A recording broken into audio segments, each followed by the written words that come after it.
Hey people, it's Damien here, Sleepy Reader.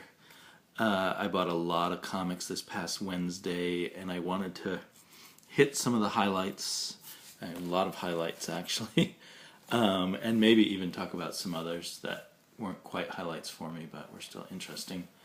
And it's funny because I did a joke thing when I did my haul video where I predicted what my reviews would be, or my reactions to the comics, my psychically induced future reviews to these comics, and I wasn't really too far off. But as I guess I've said elsewhere, this this issue of Batman and Robin 38. Has got to be one of the best comics I've read in a really long time. And of course, it probably does matter to a pretty large extent that you've been in the Batman and Robin loop and you have a feeling for what their relationship used to be in the older issues of Batman and Robin during the New 52 by Peter Tomasi, who just had this fantastic touch for the Batman and Robin Damian, the son of Batman, the father-son relationship between these screwed up superheroic people. So now we finally have the return of Robin. It could have been awful, and instead it's Batman and Robin has been one of the best comics out there. Definitely probably the best comic from DC at the moment, although there's a few competitors for that claim.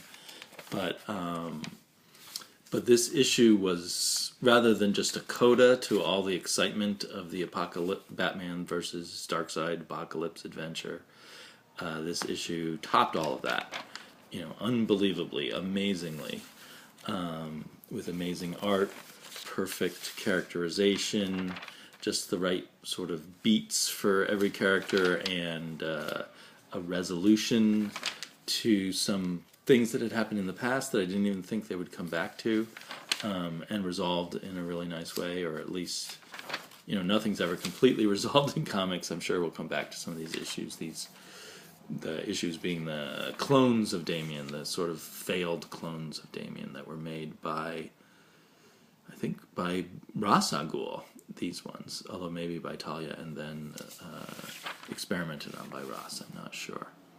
So anyway, fabulous issue. I've said it already elsewhere, and it just bears repeating.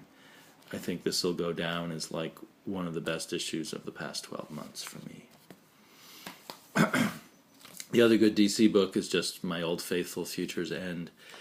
It had an artist, for the first time in 38 issues, it had an artist that was not consistent with all the other artists, just a different style. Not bad at all. Boy, so many ads. But a lot of continuing, I think, some people just don't like this and some people love it. For me, I love kind of the rich complexity of the Future's End storyline and all the story threads. To me, the writers seem to really keep track of it well and develop the characters. There's some really nice advancement here on this new female or half-female version of Firestorm. There's some nice stuff with 50 Sue and her new adopted mom, Lana Lang. Is it Lana Lang from the other universe or from this universe? I've lost track. From Earth 2 universe. And then some really cool stuff with Amethyst and Frankenstein, Agent of Shade. There's kind of a low-key romantic feeling about the two of them, even though it's never expressed explicitly, which seems to fit really well with their two battle-worn, careworn characters. And I'm really looking forward to what they show us at the end of this issue and continuing on in the next issues.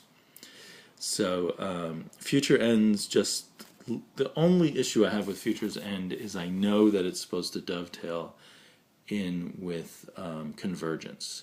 So I think that there's going to be plot threads, particularly involving Brainiac, that aren't going to be resolved here.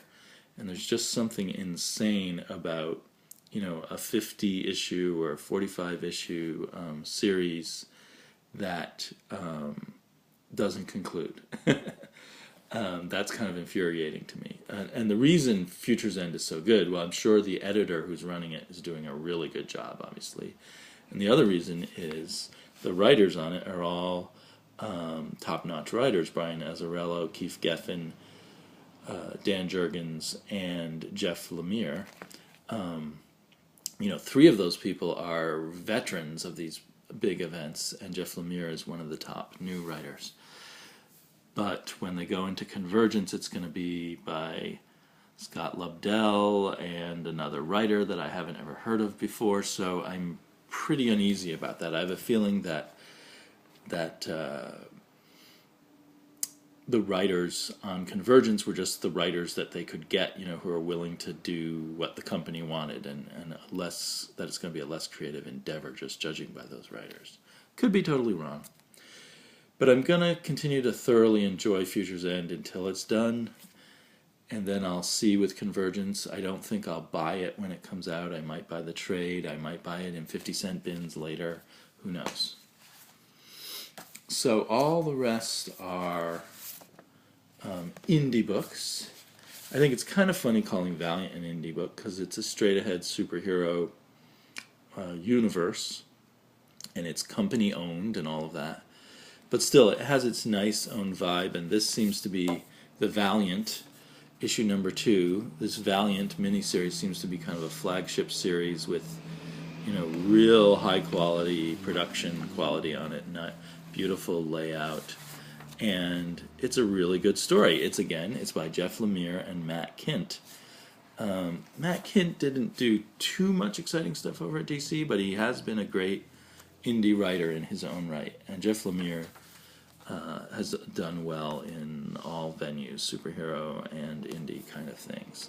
So this brings a cool horror vibe to a big, sprawling superhero, mythic kind of story.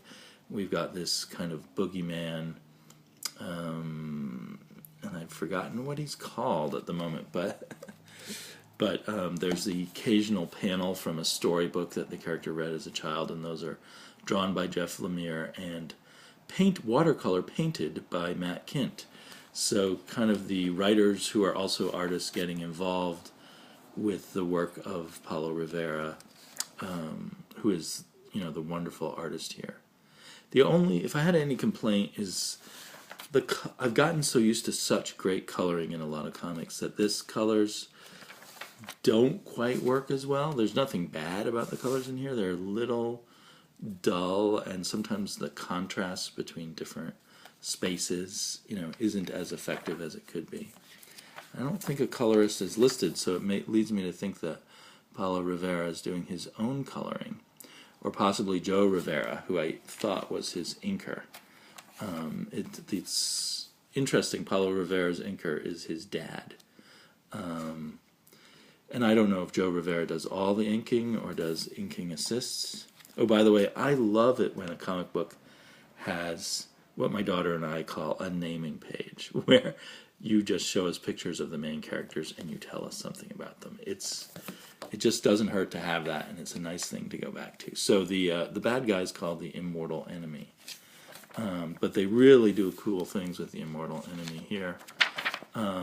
As he shape changes to sort of fit different people's fears, and becomes this character out of the storybook that the girl used to read, or the woman used to read when she was a girl. So if you can pick up the first 2 issues of this, I think it's just 4 issues, but I think this is one, even though it's a mini, that will be better as a comic book than as a trade. It's such a beautiful, beautiful piece of comic book production, along with a really fun but not so deep comic book story. And it even comes with commentary at the back, this issue by Matt Kindt, where he talks quite extensively about his collaboration both with Jeff Lemire and with the artist Paulo Rivera. So it's really interesting.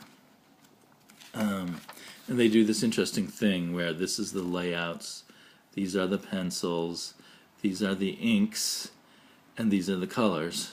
So you can sort of, in each picture, get a little sort of cutaway of the progress and how the artist works. And of course, so it looks like with the few panels with Lemire does the pencils, and then Kint inks paints right over the pencils. And maybe it looks like the last stage he does is add in the harder lines, such as they are in these watercolor paintings. So anyway, The Valiant, a lot of fun. I'm really glad I picked up on this. I'm trying to remember. A few people raved about the first issue, and I went out and got it later. It might have been a Comic Book Mom. Sorry, Audrey, First Family Comics. It might have been Mike, Sarge America. I think there's someone else who was talking about it a lot. Got me to pick it up. And while we're on a sort of a... At first this seems like it's normal-ish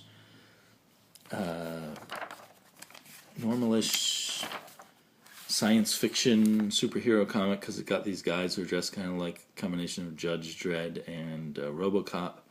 But in fact, it's this really kind of complex world building of a world where time travel has screwed things up and all these different eras have blended, and a new society is formed that's trying to fix things, but maybe more of an oppressive totalitarian society than and they may or may not actually be fixing things. And one of our main characters is a Dutch settler of the United States, from the early settling of the country, who has his own motives. So I think all the people who are these kind of time cops actually have something in time they want to fix, even though supposedly it's all the people trying to fix time that have screwed things up. But there's just lots of threads. There's a doctor using healing stuff from the future. There's a traveling salesman who sells people stuff from the future that they're not supposed to have, that's supposedly mucking up the timeline more, which is the main thing the cops are trying to track down. There's this puritanical women's group that's teaching women not to have sex or not to have babies until the timelines have been uncrossed. And then there's some other more mysterious things, like these people in the first few pages who are making love, and they think no one will know they're doing it as long as they wear blindfolds. So I'm wondering, I'm not even sure if this is Johan, I think his name was Johan, the Dutch fellow, or if that's someone else there. Oh, it is Johan. So he has a secret lover, even though it's this time travel. He works for the time travel, or the time mix-up totalitarian government that's kind of telling people not to have sex. And all kinds of interesting stuff. And I hear from Wonky Ninja that this is going to be a longer series, so I'm really glad of that, because it's complex and there's a lot to be worked out. And to me, what's interesting, I'm reading a lot of science fiction from Image. This doesn't feel like Image-style science fiction. It's another style of science fiction, kind of its own thing. And it just, Image has a wide variety, but there's still a certain feeling of a certain type of book that they like, particularly with science fiction, or maybe it's what most writers are pitching them. But in any case, so this is, I'm a huge science fiction fan, and it's nice to have discovered this other science fiction book with a different flavor than all the rest. And speaking of different flavors than all the rest, there's Crossed by Alan Moore. And I'm enjoying this in a way that I can't really explain. I think that they're wandering around Memphis in this issue. There are 100 years from now survivors of the crossed virus, and I think they come to Graceland, where they fight some crossed virus maniacs and kill them. But most of the book has kind of this slower pace, which is kind of helpful too as we get used to the weird future language that Alan Moore has made up for this. It's hard to say yet what Alan Moore's long plan for this is. I think it's a 6-issue mini. This is issue 2. It seems like maybe the crossed virus people who are still around have some kind of religion. But other than that, they just seem like mindless, sadistic rapists still. So, I don't know. It's complex. There's a lot of thought about what the past was like, which is our world, and why people would have books like Lord of the Rings. They can't really understand that kind of thing anymore.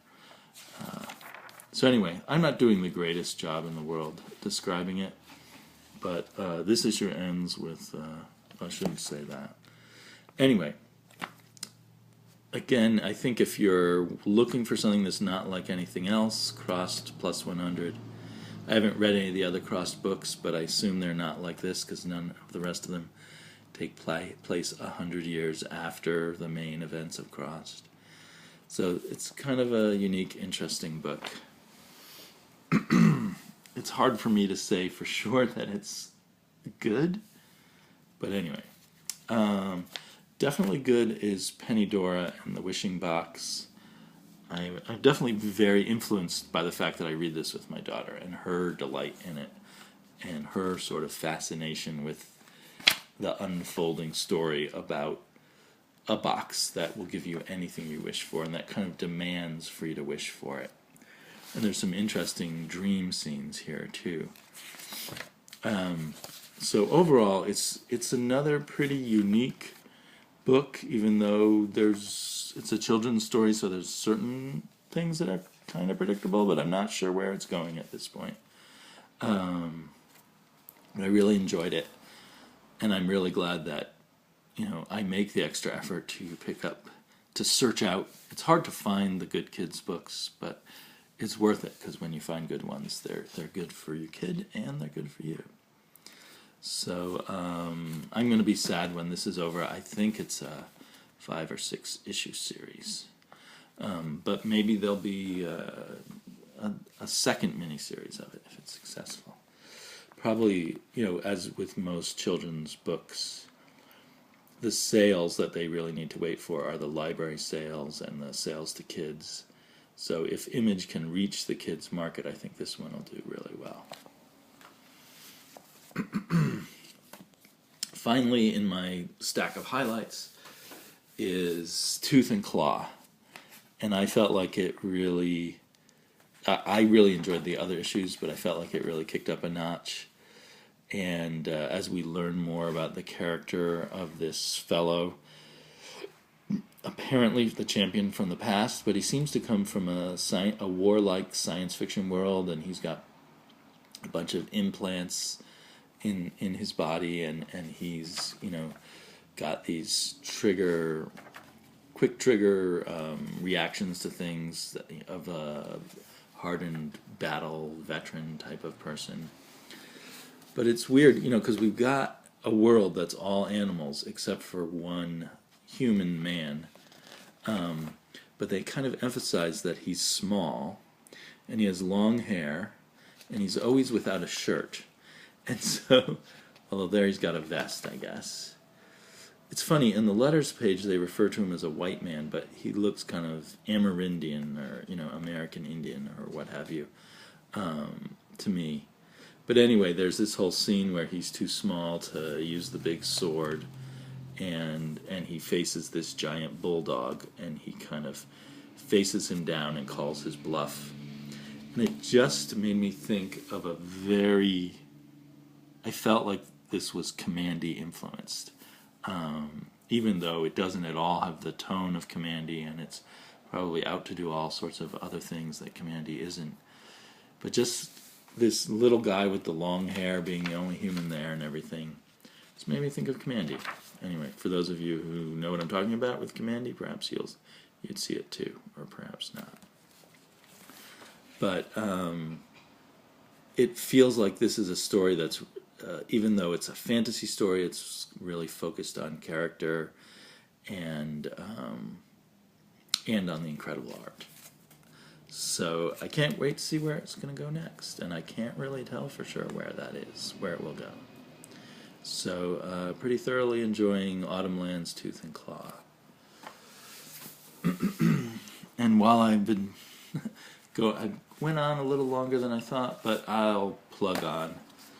I also got, and I had been very excited to get Gru Friends and Foes, but unlike Gru versus Conan, the 4-issue miniseries, this first issue of Gru Friends and Foes felt very predictable, and the humor was extremely familiar Gru style humor, whereas they mixed it up more in the Gru versus Conan. But there are elements I like. I assume this little girl will show up again in future issues, and I am kind of curious where they're going, since they planned this as a 12-issue series. It's really, I think you can read it any individual issue. At least this issue stands alone. But if you're not a super Gru fan, I would wait and just listen to my videos and see if any other issues in this series are really worth reading. And then I also read 2 comics by John Arcudi, James Herron, and Dave Stewart. One of them also involved Mike Mignola, the BPRD Hell on Earth. Neither one of them made a lot of sense to me, but BPRD was particularly frustrating to me because I've been reading this for 6 or 7 issues now, and I feel like I should be following the whys and the what-fors to things a little more. I mean, there is some cool scenes, some cool art. I'm gonna keep with BPRD for now, partially because of other people whose opinion I respect, who've been really liking it for a long time. So I don't hate reading it. I just feel a little frustrated, so I just wanted to express that. But I am kind of interested and hope that I begin to kind of grok the overall stuff that's going on better. I think I understand as much as you can about Rumble, but they're not giving you much. The first issue gave even less. This issue we're getting a bigger picture of more monsters, more characters, but the art in BPRD by James Herron and Dave Stewart's very good, and then it's blows your socks off. They're at an even higher level in this image book they're doing. So it's a super pleasure to look at, and I guess it's not unpleasant to read because it's a jumble of fun, kind of interesting little tidbits, but it feels like the writer's being a little lazy or doesn't have a lot to give us yet, and I hope to be wrong. I'm going to buy at least one more issue, and I may continue to be tempted by the art, which I'm finding more and more addictive as I go along. But how much do we buy books just for the art? That's kind of something I go back and forth on. I'll also mention it's a week or 2 late, but I got my Star Wars in the mail.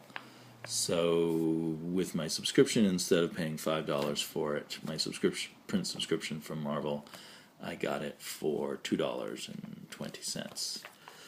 It was a really fun read.